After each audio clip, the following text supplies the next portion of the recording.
Harlem, 1964. The Cotton Club's main room pulses with energy that only a Saturday night in the heart of Black Manhattan can generate. Smoke curls upward from tables where men in sharp suits sit beside women in evening gowns, their laughter mixing with the clink of glasses and the warm-up notes from the band. On stage, Sammy Davis Jr. adjusts the microphone, his smile brilliant under the spotlight, completely unaware that in exactly 47 minutes, he will experience a humiliation so profound that it will freeze him mid-sentence in front of 80 witnesses. What he also doesn't know, what nobody in that room knows yet, is that 60 seconds after that humiliation, a response will unfold that will become legend in both the underworld and the entertainment world. A response so psychologically precise that it will change how the Italian mafia views Harlem forever. The club is packed tonight because Sammy Davis Jr. doesn't perform in Harlem often anymore. He's become too big, too Hollywood, too Rat Pack. But tonight is special, a benefit show for local youth programs, and Sammy has come home to the community that raised him, the audiences who loved him before Las Vegas knew his name. The crowd is almost entirely black, professionals and working people alike, dressed in their finest, because seeing Sammy perform is an event worth celebrating. Near the back, 3 white men enter, and their presence is immediately noticed not because white people never come to Harlem clubs, but because of how they enter, pushing through the crowd with an entitlement that doesn't belong to guests, stumbling slightly, voices already too loud for people who just arrived. Vincent Marcello, 42 years old, soldier in the Genovese crime family, walks like he owns every room he enters, even rooms in territories that aren't his. His 2 associates follow, and all 3 head straight for a table near the stage, a table that was being saved for regulars who haven't arrived yet. But Vinny sits down anyway, waving off the waiter's polite attempt to explain the reservation, dropping bills on the table like money solves all problems. Bumpy Johnson isn't in the club yet. He's 3 blocks away, finishing dinner at a small restaurant he's owned quietly for 15 years, a place where he conducts business over plates of soul food, where people come to ask favors, to report information, to pay respects. At 59 years old, Bumpy moves with the deliberate calm of someone who has survived Alcatraz, survived gang wars, survived decades in a world where most men his age are long dead or long imprisoned. He's been out of federal prison for just over a year, having spent the previous decade locked away, and since his return to Harlem, he's been methodically rebuilding his empire with the same combination of strategic intelligence and calculated violence that made him legendary in the first place. Tonight he's supposed to attend the Sammy Davis show later, after this dinner meeting, but what Bumpy doesn't know yet is that he'll arrive much sooner than planned, and that when he does, he'll execute a psychological operation so perfectly calculated that it will become a case study whispered about in criminal circles for decades, a demonstration of why reputation matters more than body count, why fear properly deployed is more powerful than any bullet.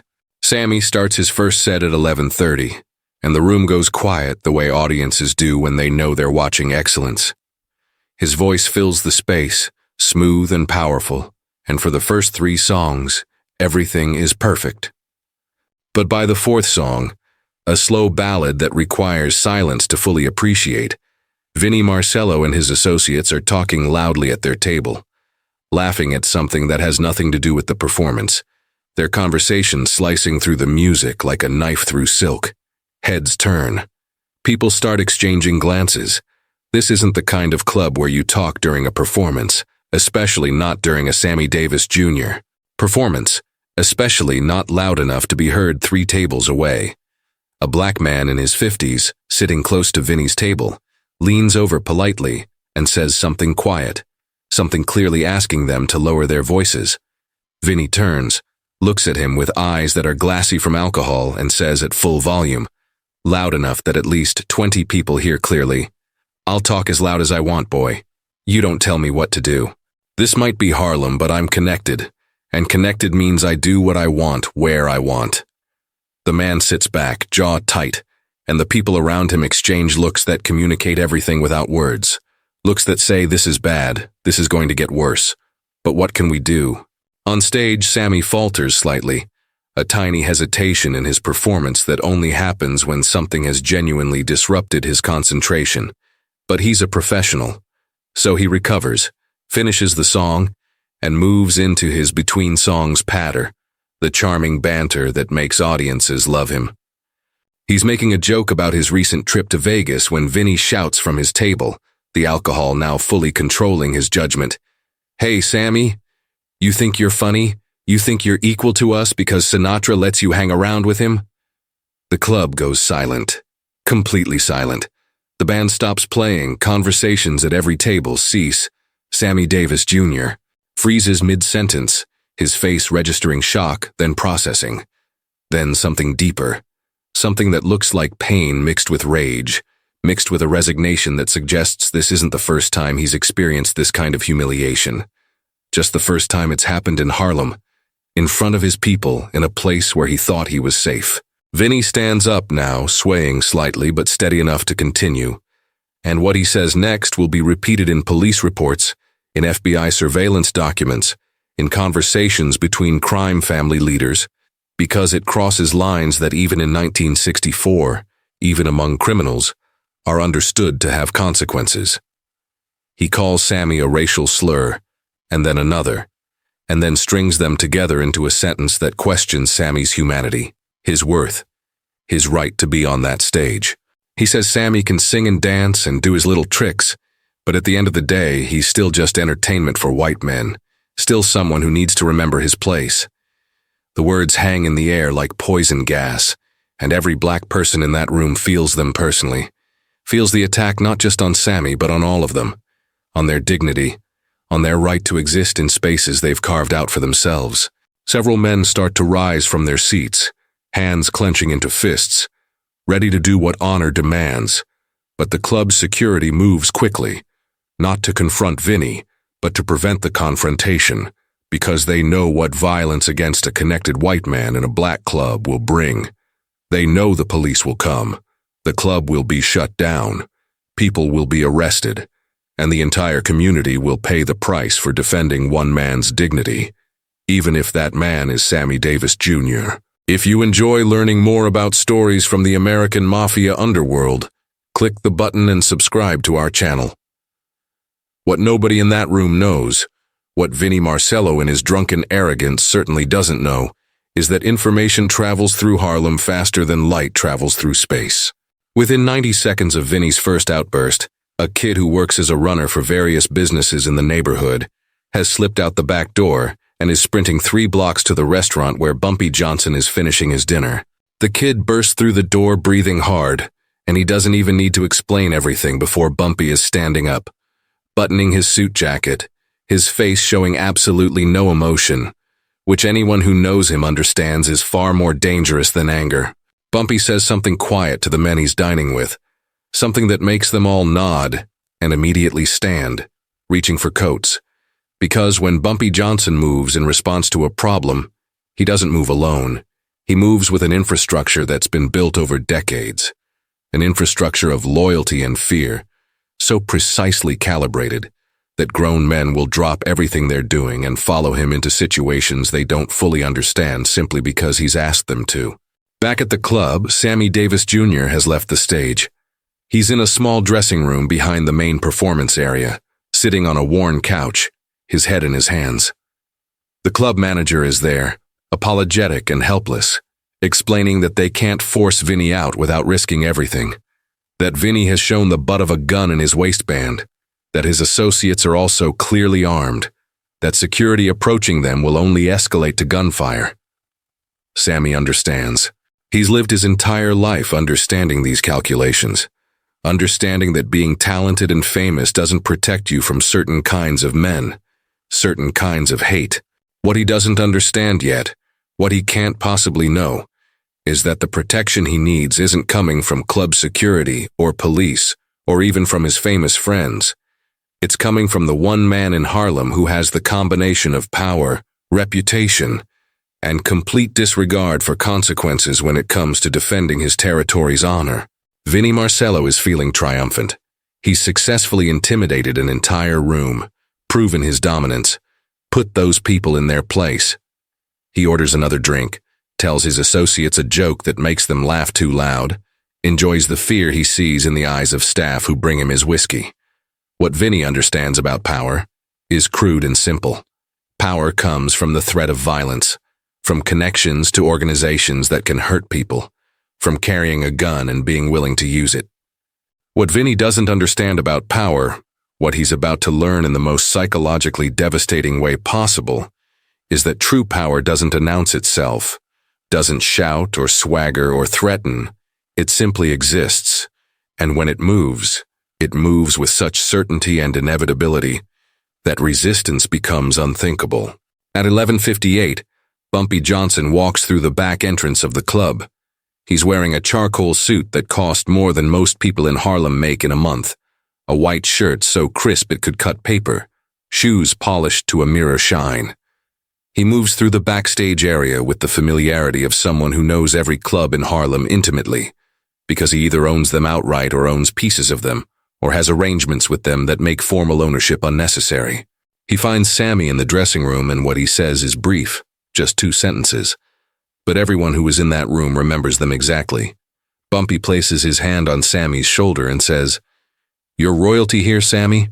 Nobody disrespects our king in our territory." Then he says, "This will be handled in the next 2 minutes.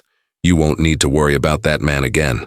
Sammy looks up, meets Bumpy's eyes, and something passes between them, an understanding that transcends words, an understanding about what justice looks like when it comes from the street rather than from courts, an understanding that some disrespects are so profound they require responses that are equally profound. Bumpy walks back into the main room of the club, and his entrance creates a ripple effect.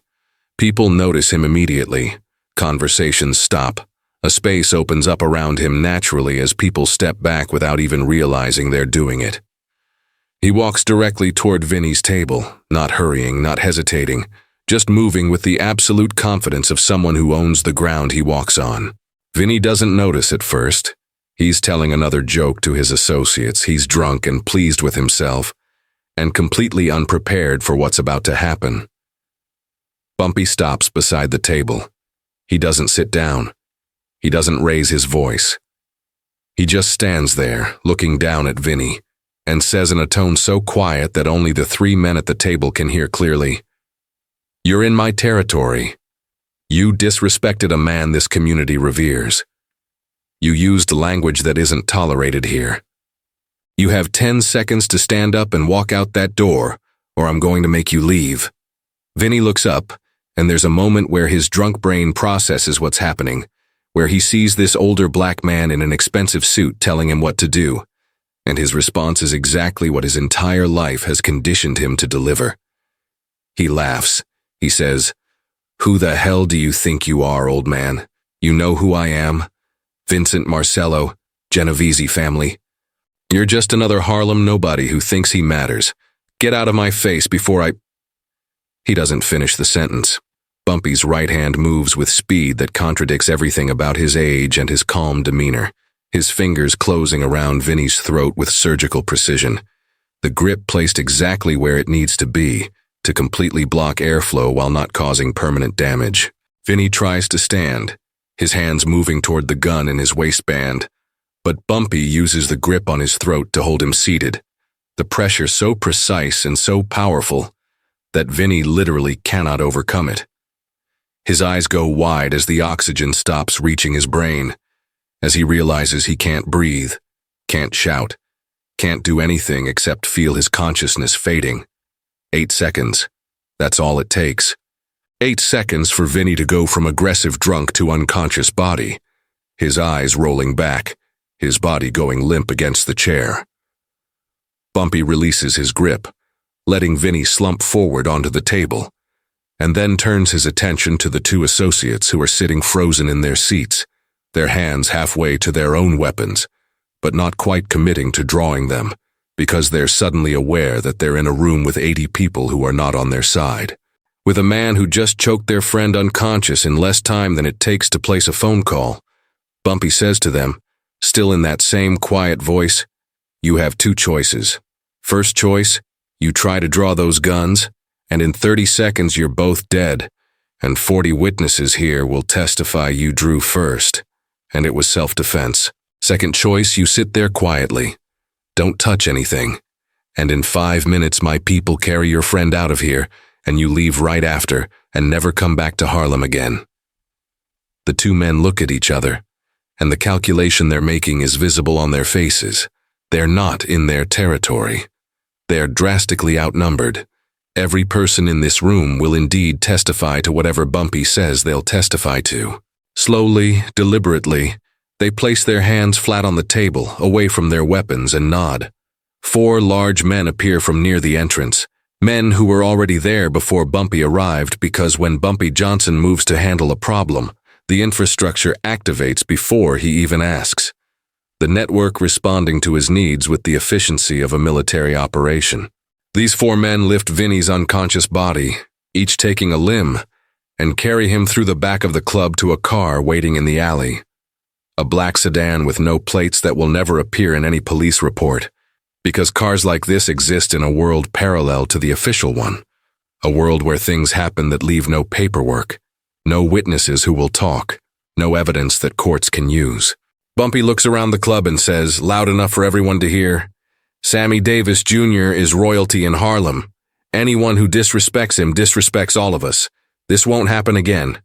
The applause that follows is spontaneous and sustained, not just appreciation for Bumpy's action, but something deeper, something about collective dignity being defended, about a community protecting its own, about the message that Harlem has power that operates on its own terms, power that doesn't ask permission from downtown Manhattan or from Italian crime families or from anyone else. What happens next is where Bumpy Johnson's true genius reveals itself, where the difference between a criminal and a legend becomes clear. Because killing Vinny would have been simple. A bullet to the head, a body in the East River, problem solved in the most permanent way possible. But Bumpy doesn't think in terms of simple solutions. He thinks in terms of messages that spread, in terms of psychological operations that create effects far beyond the immediate target. Vincent Marcello is going to live through this night, but he's going to live through it in a way that will break something fundamental inside him, in a way that will turn him into a messenger who spreads Bumpy's reputation more effectively than any murder ever could. Woodlawn Cemetery in the Bronx, 4:30 in the morning. Vincent Marcello wakes up in darkness so complete that his first thought, the thought that sends immediate panic through his entire nervous system, is that he's gone blind. He raises his hand to his face and can't see it. He blinks repeatedly and sees no change. Then his hands, moving instinctively outward, touch wood on all sides, smooth polished wood just inches from his face, inches from his chest, inches from his sides. The realization hits him with the force of physical impact. He's in a coffin. His mind rejects this information at first, tries to find another explanation, but his hands keep confirming the truth, keep touching wood that surrounds him completely, that boxes him in, that makes him unable to sit up or turn over or do anything except lie there in the darkness. The panic that follows is primal, the kind of terror that bypasses rational thought entirely. Vinny starts screaming, his voice muffled by the wood around him, starts beating his fists against the lid of the coffin, his body thrashing in the confined space, his breathing becoming rapid and shallow, consuming the limited oxygen inside this wooden box at a rate that will make him pass out again if he doesn't control it. But he can't control it. The human nervous system isn't designed to handle this situation with calm rationality. Vinny screams until his throat is raw. He pounds on the coffin lid until his hands are bruised and bleeding. He tries to think, tries to remember what happened, how he got here. But his memory stops at the club, stops at the moment when that man's hand closed around his throat, and everything after that is blank. He doesn't know how long he's been unconscious. He doesn't know where he is. He doesn't know if anyone knows he's here. And most terrifying of all, he doesn't know if this coffin is already buried, if the darkness surrounding him is not just wood, but also 6 feet of earth, if he's going to die here in a grave that nobody will find until it's too late. The thought makes him scream again, makes him thrash with renewed violence against the wooden prison, makes him completely lose any semblance of control. It's during this panic, during one of these moments when his hands are scrambling against the wood, that his fingers touch something different. Paper. An envelope. Thick paper. Something grammato to his jacket, right over his heart. His hands, shaking so badly he can barely control them, tear the envelope open and pull out what's inside. Obviously, he can't read it in this darkness. But he holds the paper, feels it, knows somehow that this message is the key to understanding why he's here, why he's alive, what happens next. The knowledge that there's a message he can't read is almost as maddening as the coffin itself. One more layer of psychological torture added to physical imprisonment. 20 more minutes pass. 20 minutes that feel like 20 hours. Vinny alternates between panic and forced calm, between screaming and trying to conserve oxygen, between fighting against the coffin and lying still to preserve energy. His mind goes to dark places, imagining his own death, imagining his body being found weeks from now, imagining the news stories about a mobster found dead in a cemetery. He thinks about his family, his mother, his associates, and realizes that none of them know where he is. None of them will know where to look. And even if they did, even if they somehow figured out which cemetery in a city full of cemeteries, they'd never find him in time. This realization, this acceptance that he's probably going to die here, brings a strange kind of calm, the calm that comes when you stop fighting the inevitable. Then he hears something, sounds above him, wood creaking, voices muffled but real.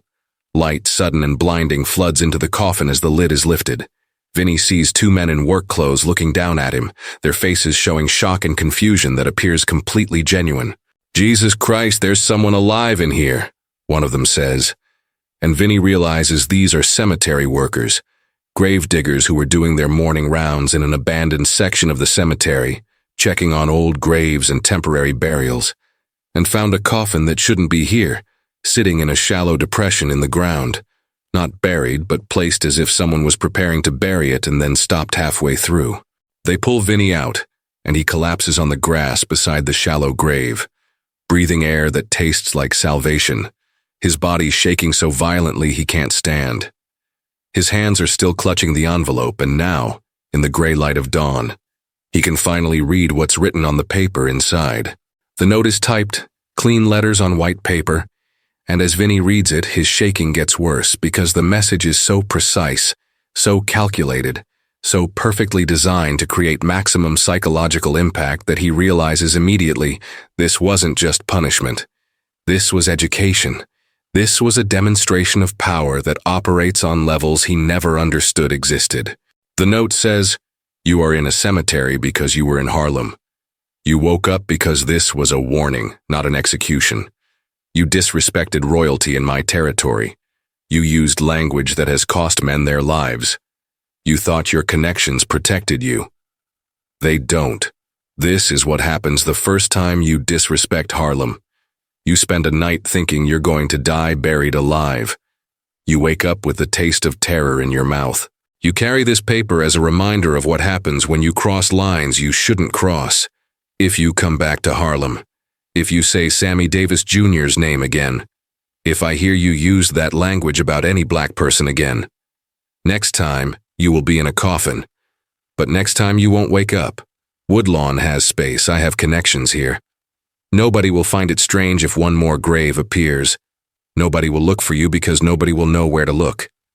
You have a choice now. Live with fear and respect. Or die with arrogance and disrespect. Choose wisely. Harlem is always watching. Vinny sits there on the grass, reading the note again and again, and with each reading, the full scope of what happened becomes clearer. Bumpy Johnson didn't kill him because a dead man can't spread a message. Bumpy Johnson put him in a coffin, let him experience hours of thinking he was going to die, let him feel what it's like to be completely powerless, completely at someone else's mercy, completely without hope, and then let him live specifically so he would carry this story, so he would tell other people what happens when you disrespect Harlem, so he would become a walking advertisement for why you don't cross Bumpy Johnson. The cemetery workers help Vinny to their truck, ask him if he wants them to call police. But Vinny says no, says he just needs to get out of here, his mind already understanding that going to police would mean explaining why he was in that coffin, would mean investigations that would lead to questions about what he did to earn that punishment, would mean exposure of things that can't be exposed. The psychological damage is immediate and permanent. Vinny Marcello, a man who prided himself on being tough, on being connected, on being someone who didn't fear consequences, develops claustrophobia so severe that he can't sleep in rooms with closed doors. He has nightmares every night about being buried alive, nightmares so vivid that he wakes up screaming, clawing at the air, his body covered in sweat. He tells the story to a few close associates, not as a boast, but as a warning. Never mess with Bumpy Johnson. Never go to Harlem if you're going to cause trouble. That man will kill you in ways you didn't know were possible. And the worst part is you'll be alive when he does it.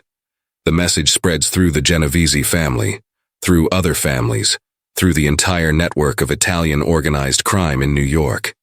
Not officially, not through formal channels, but through whispered conversations, through warnings given by older members to younger ones, through the shared understanding that territories exist, that Harlem belongs to Bumpy Johnson, and that respecting those boundaries isn't weakness, it's survival. The Genovese family never retaliates. The reasons are layered and political. Vinny crossed into territory that wasn't theirs. He caused problems that could have had bad political consequences because Sammy Davis Jr. was friends with Frank Sinatra, and Sinatra had his own connections with various crime families, and nobody wanted to start conflicts over Vinny's drunken stupidity. But most importantly, Vinny survived. Bumpy Johnson sent a message instead of starting a war, and the message was received clearly. Respect our territory, respect our people, and there's no conflict.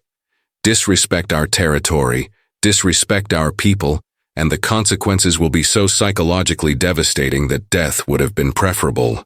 Sammy Davis Jr. continues performing in Harlem regularly after that night. People close to him later report that Sammy never forgot what Bumpy Johnson did, how Bumpy defended his dignity when nobody else could or would, how Bumpy made clear that in Harlem, Sammy's status as an artist and a black man meant something, meant enough that disrespecting him had consequences that even connected white mobsters couldn't escape. Years later, in 1968, when Bumpy Johnson dies of a heart attack at age 62, Sammy Davis Jr. attends the funeral, one of the few mainstream entertainment figures to publicly honor a crime boss, because for Sammy, Bumpy wasn't just a criminal. He was the man who guaranteed that a black king was treated like royalty, even when racists thought they could humiliate him without consequences. The story of that night spreads through both worlds, the criminal underworld and the black entertainment community. The details become legend, the 8-second chokehold that put down an armed mobster without drawing a weapon, the coffin in the cemetery, the note pinned over Vinny's heart, the psychological precision of letting him live specifically so he could tell the story. It becomes another chapter in the mythology of Bumpy Johnson, another demonstration of why he controlled Harlem, not just through violence but through a strategic intelligence that understood how fear works, how reputation builds, how messages spread.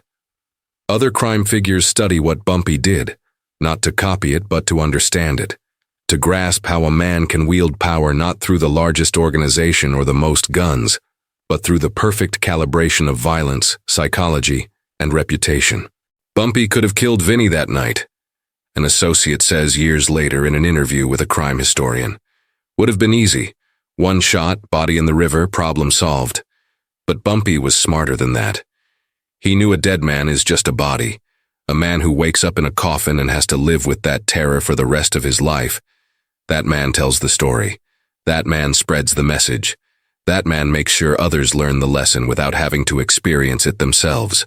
That was the night Vincent Marcello learned that mob connections mean nothing when you're in someone else's territory. That was the night every Italian mobster in New York learned that Harlem had its own king, and that King protected his community with methods that were as psychologically terrifying as they were effective. That was the night Sammy Davis Jr. knew that in Harlem, his dignity was defended with the same strategic ferocity that made Bumpy Johnson legendary. And that was the night Bumpy Johnson's method. The silent chokehold, the coffin in the cemetery, the note over the heart, became as famous as his violence was feared. Because anyone can kill, but making a man spend hours thinking he's going to die buried alive and then letting him live to tell the story, that requires a kind of psychological intelligence and strategic genius that only Bumpy Johnson possessed. 60 seconds to choke someone unconscious, 4 hours in a coffin, a lifetime of terror. That was Bumpy Johnson justice in Harlem, 1964. That was how one man defended an entire community's dignity, using nothing but strategic violence and psychological precision. That was how respect was maintained in a world where respect meant survival, where territory was defended not with armies, but with reputation, where power was measured not in body count, but in how effectively fear could be deployed to prevent future conflicts. Bumpy Johnson never needed to put another man in a coffin after that night. The story did all the work, spreading through channels official and unofficial, creating a legend that protected Harlem far more effectively than any amount of traditional violence ever could. And somewhere in the Bronx, in Woodlawn Cemetery, there's a section where grave diggers still remember that morning when they opened a coffin that shouldn't have been there and found a man who looked like he'd seen death itself. A man who carried a note that explained exactly why he'd been given a glimpse of his own mortality. A man who would never be the same again, because Bumpy Johnson decided that psychological devastation was more effective than physical destruction. That turning an enemy into a messenger was smarter than turning an enemy into a corpse. That true power doesn't just win confrontations, it prevents future confrontations by making the cost of disrespect so terrifyingly clear that nobody dares pay it twice. If you enjoyed our content, consider clicking the button. New exclusive stories every day.